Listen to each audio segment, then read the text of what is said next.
Hey everyone, कैसे हैं सभी। होप सभी बढ़िया होंगे, बढ़िया से प्रिपरेशन चल रही होगी। सो गाइस, वेलकम और welcome back to the channel. Video में बात करेंगे मेरे सेल्फ गिवन एग्जाम एनालिसिस जो NIACL AO का था। ठीक है, थोड़ी सी वॉइस आपको अजीब लग सकती है as my throat is not well, और कोल्ड की वजह से थोड़ा सा लेट भी हो गया। मैं वीडियो इसीलिए लेट डाल रही हूँ। एंड बात करेंगे यहाँ पे हम लोग वीडियो में एग्ज़ाम लेवल की, मेरे अटैम्प्ट्स की, एक्सपेक्टेड कट ऑफ और सेफ अटैम्प्ट्स की। राइट, सेफ अटैम्प्ट्स तो सभी के लिए सिमिलर हो सकते हैं, एक्सपेक्टेड कट ऑफ डिफरेंट होगी क्योंकि स्पेशलिस्ट और जर्नलिस्ट दो पोस्ट थी, तो I have applied for journalist. Right, so बात करते हैं यहाँ पे एक ही शिफ्ट थी, है ना। तो सीक्वेंस वाइज बात करेंगे और वीडियो को लास्ट तक देखना है क्योंकि आप थोड़ा सा अपना मैच कर सकते हो आंसर्स वगैरह। एंड जितना जो कुछ आपको याद हो प्लीज़ कमेंट करके ज़रूर बताइएगा, है ना। और थोड़ा मेमोरी बेस्ड है तो ध्यान रखिएगा कि थोड़ी चीज़ें ऊपर नीचे हो सकती है, तो ये आपको थोड़ा अंडरस्टैंडेबल होना चाहिए। चलिए बात करते हैं सबसे पहली बात इंग्लिश की। पेपर का पूरा लेवल मुझे मॉडरेट लगा। It was not easy, it was not so hard but moderate, क्योंकि मैंने पहले ही बताया था कि RRB PO या IBPS PO के बीच का पेपर रह सकता है। तो पूरा RRB PO नहीं था, पूरा IBPS PO नहीं था, उनके बीच का ही पेपर लगा मुझे। ठीक है, बात करते हैं English. English was tricky, it's not easy, it's was tricky. ठीक है, कुछ चीज़ें बहुत ईजी थी, कुछ चीज़ें काफ़ी ट्रिकी लगी मुझे कि हमारी गलती होने के चांसेस बहुत हो सकते हैं।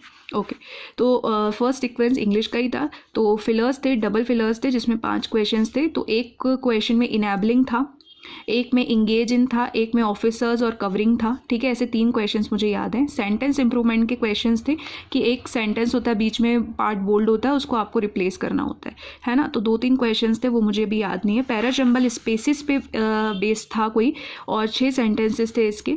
ठीक है, थोड़ा सा समझ में दिक्कत हो रही थी तो CBE और A लगा दिया मैंने। DF का मुझे समझ नहीं आ रहा था उस वक्त पे, तो इसीलिए मैंने नहीं लगाया। 4-5 क्वेश्चन इसके थे। एरर्स के ओल्ड पैटर्न पे बेस्ड क्वेश्चन थे जिसमें मुझे एक ही याद है कि advisable to go the beach. Go the beach कैसे हो सकता है यहाँ पे, मतलब कुछ लग रहा था कि गलती है ना, तो इसीलिए फिर मैंने इसको किया था। बाकी क्वेश्चंस मुझे भी याद नहीं है एरर्स के, तो वो ओल्ड पैटर्न ही था। मतलब सेंटेंस है, डिवाइडेशन होती है बीच में कि कोई सेंटेंस में कोई पार्ट पे आपकी एरर है वो बतानी थी। वर्ड यूजेस के शायद 1-2 क्वेश्चंस थे, आई डोंट नो, बट एक क्वेश्चन तो मैंने देखा था लेग का, and I didn't attempted that. Okay, attempt that. Okay, RC की बात करते हैं तो जेम्स बॉन्ड की कोई रिसर्च थी फास्टिंग के ऊपर। शुगर लेवल कम है, ज़्यादा है, फास्टिंग करना अच्छा है, इतना लेवल तक अच्छा है, तो उस पर बेसिस पे चीज़ें थी। तो 9-10 क्वेश्चंस थे उसके अराउंड। एक था शार्प का क्वेश्चन, सिनो का, जिसमें अलर्ट आएगा अकॉर्डिंग टू दैट। ठीक है, सेंस के अकॉर्डिंग। हाई का मैंने लो किया है, अपोजिट था ये। और एक फिलर था कैन बी करके, कैन दे रखा था, फिर स्पेस दे रखा था, आई थिंक फास्टिंग दे रखा था यहाँ पे। तो एक था ऑप्शन डिराइव वाला, वो तो नहीं लग रहा था मुझे। दूसरा ऑप्शन था जिसमें कैन बी, फिर वर्ब की थर्ड फॉर्म एंड कुछ दे रखा था यहाँ पे, तो वो मुझे ऑप्शन सही लग रहा था। एक क्वेश्चन का आंसर था जेम्स बॉन्ड का जो थिंकिंग है वो क्या है, तो ऑप्टिमिस्टिक यट वेरी था, क्योंकि वो 1 गो में ही समझ आ गया। तो लास्ट में भी नीचे वर्ड दे रखा था, तो ये थोड़ा वो कॉशियस भी थे। ऑप्टिमिस्टिक तो थे कि हाँ फास्टिंग करो, अच्छा है ये वो, लेकिन थोड़ा ज़्यादा अगर कोई किसी चीज़ की अति हो जाती है तो वो ख़राब भी तो होगी ना, आपकी बॉडी को ख़राब कर देगा, तो वो थोड़ा वरी भी थे, है ना, क्योंकि एक चीज़ करनी है आपको लेकिन एक हद तक ही सही रहती है। तो दिस वाज द इंग्लिश। और इंग्लिश में अगर आप थोड़ा सा ध्यान से नहीं करोगे तो वही है, भटकाव वाली बात है कि आप इंग्लिश में लोग बहुत ज़्यादा उसका गैस वर्क करते हैं। ये मैं आपको हकीकत बात बता रही हूँ, लेकिन I have maintain my accuracy, I have tried to maintain my accuracy. यहाँ पर भी मैंने देखो ना, अगर मैं चाहती तो दोनों क्वेश्चन कर लेती, बट नहीं, क्योंकि मुझे लगा कि यार गलत हो करने से बेटर है कि मत करो, कम करो, बट इतना तो करो कि आपको सेटिस्फेक्शन तो रहे कि आपने सही किया है। ठीक है, so this is was all about English. बात करते हैं यहाँ पे नेक्स्ट रीजनिंग की। तो रीजनिंग के अंदर देखना इजी थी रीजनिंग। ठीक है, पूरे क्वेश्चन आप कर सकते थे। तो पजल एंड सिटिंग अरेंजमेंट्स की बात कर लेते हैं। लीनियर 6 पर्सन्स थे। ठीक है, फ्रूट्स भी थे, वेरिएबल भी था। इसमें फर्स्ट पर्सन के था और लास्ट में अमरूद आ रहा था, मतलब जो भी पर्सन था उसके पास अमरूद था, और 5 क्वेश्चंस थे। बॉक्स बेस था, जैसे कि बॉक्स बेस कि ये फर्स्ट जाएगा, ये सेकंड जाएगा, ये थर्ड जाएगा, इस तरीके से। तो 8 पर्सन्स थे, C फर्स्ट जा रहा था, D लास्ट था और D से जस्ट पहले B था, इस तरीके से सीक्वेंस था। 5 क्वेश्चन थे। फ्लैट एंड फ्लोर वाला 8 पर्सन्स थे, जिसमें A और B फ्लैट दे रखे, तो फ्लैट A के अंदर थर्ड फ्लोर पे R था। R और U का सिमिलर सिमिलर था कि आर के ऊपर एक था तो यू के ऊपर या यू के नीचे एक था, ऐसे समथिंग कुछ था, अभी मुझे याद नहीं आ रहा। तो 5 क्वेश्चंस, ठीक है। अच्छा, स्क्वायर वाले का इन आउट था और 5 क्वेश्चंस थे, बट स्क्वायर वाले का मुझे अभी कुछ भी याद नहीं आ रहा, सो इसीलिए मैंने यहाँ पे लिखा नहीं है, ठीक है, सीक्वेंस। फिर बात करते हैं ब्लड रिलेशन की। ब्लड रिलेशन के 3 क्वेश्चन थे, जहाँ तक मुझे याद आ रहा है। एक ग्रैंड डॉटर वाला तो पक्का था, ग्रैंड डॉटर तो उसका आंसर पक्का आ रहा था। एक में शायद मदर था या फिर मदर इन लॉ था, वो मुझे श्योर नहीं है, ठीक है। बाकी के 2 आंसर, शायद एक में सन इन लॉ भी था, तो वो आप मुझे कंफर्म करके कमेंट सेक्शन में बताएंगे। चाइनीज कोडिंग डिकोडिंग बहुत इजी थी, 5 क्वेश्चंस थे इसके। सिलॉग्स में आपके 4-5 क्वेश्चंस थे, जिसमें एक में इधर एक में निधर आ रहा था, इस तरीके से, ठीक है। पेयरिंग का एक क्वेश्चन था जिसमें 2 पेयर बन रहे थे, 2 पेयर बन रहे थे और एक शायद वी से कोई वर्ड था, जितना मुझे याद आ रहा है। वर्ड मुझे याद नहीं है अभी, है ना। वर्ड फॉर्मेशन का एक क्वेश्चन था, उसमें आपका सॉफ्ट बन रहा था, तो लेफ्ट से थर्ड लेटर बताना था, that is F. Completely F होगा क्योंकि उसमें कोई और मीनिंगफुल वर्ड नहीं बनता है, ठीक है। ऑड वन आउट का एक क्वेश्चन था जिसमें आपके ना 4 लेटर्स दे रखे थे, आपको लॉजिक देखना था, तो उसका एक क्वेश्चन भी काफ़ी ईजी था, तो रीजनिंग काफ़ी डुएबल थी, ठीक है। This is all about reasoning. And quant की बात करते, थर्ड सेक्शन वही था।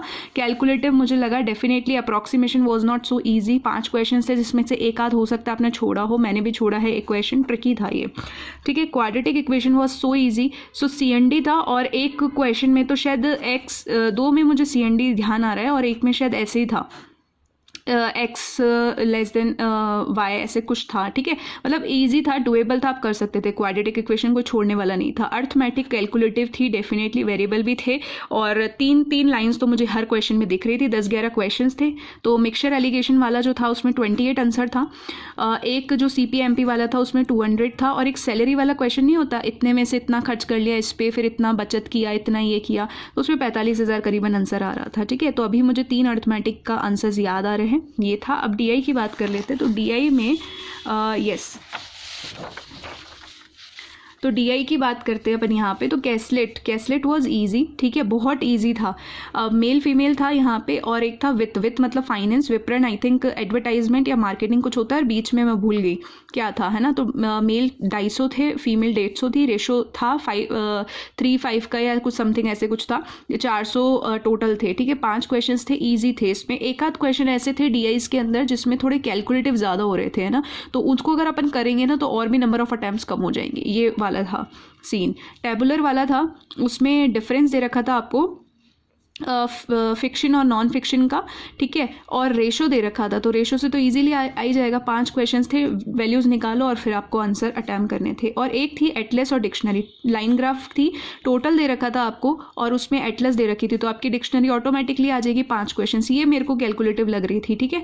तो ऐसे क्वेश्चन थे बीच में। आप देखो, आपका अंडरस्टैंडिंग पर डिपेंड करता है कि अगर आपने कैसलेट वगैरह किया होगा तो 30 तक आपके क्वांट में अटैम्प्ट्स पहुंचे होंगे, लेकिन अगर आपने इस वाली DI से शुरू किया ना तो आपका 30 पहुंच ही नहीं सकता। मैं बता रही हूँ, यहाँ पे कैलकुलेटिव थे, एक आध क्वेश्चन अगर आपने उसको भी किया है ज़बरदस्ती तो 30 से क्या 25 से भी कम हुए होंगे, ये पक्की बात है। तो अंडरस्टैंडिंग पे डिपेंड करता है कि आपने कैसे अपना एग्जाम को किया।